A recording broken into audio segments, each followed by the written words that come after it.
The threat of PFAS may feel overwhelming, but it is important to know that it is possible for communities to work together for a safer environment. The story of Westfield and their water quality serves as an example of a community working together and advocating for themselves. Westfield, Massachusetts is a small city of 41,000 people, and it has a very personal history with PFAS. Their PFAS story begins in the early 1950s, when the Barnes Air National Guard Base began to use firefighting foam near local water sources. The base lies within the boundaries of Westfield's Barnes Municipal Airport. From the 1950s until 1987, every 6 weeks from May to September, firefighters would gather on the base for week-long firefighting training exercises. They would douse an old plane in waste oil or jet fuel and set it on fire. Because fuel fires can be extremely explosive and difficult to extinguish, this process was an important drill for firefighters to practice. They would take turns putting out the fire using firefighting foam and would repeat this process multiple times a day.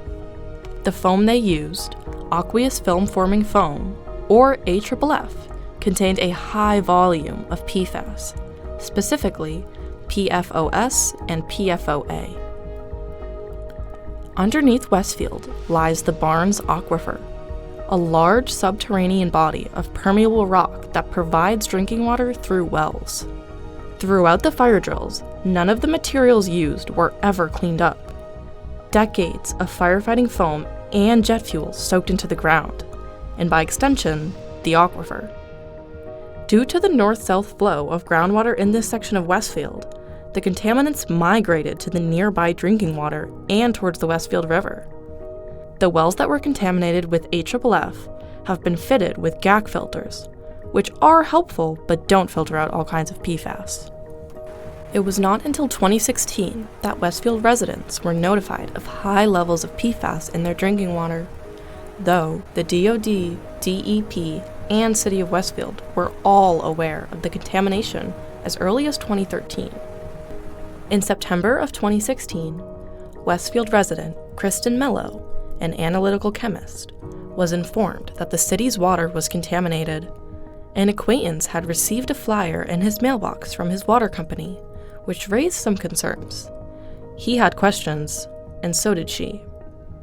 By February 2017, Mello went before the city council, insistently urging people to recognize the dangers of PFAS chemicals in their water. Former city council member Mary O'Connell was one of the people Mello had spoken to about her concerns. The city government elected officials became aware of the PFAS situation and what was going on up at the airport. Thanks in whole to Kristen Mello for coming before us relentlessly, even though when council was choosing to ignore her. When you observed the lack of interest by other city officials, it just was kind of enraging. Westfield had a delayed response to their water contamination, and for the most part, kept residents out of the loop on the situation. They began shutting down water sources in late 2015, and by 2018, the city had filed a federal lawsuit against 3 firefighting foam manufacturers after chemical contaminants were found in multiple drinking wells. Westfield continued to implement water restrictions and spent 2020 and 2021 investing in granular activated carbon filters. However, Massachusetts only regulates 6 out of the thousands of different chemicals in the PFAS family. While the city of Westfield was acting in response to PFAS, residents took their own action by forming WRAFT, Westfield Residents Advocating for Themselves, on February 22, 2017.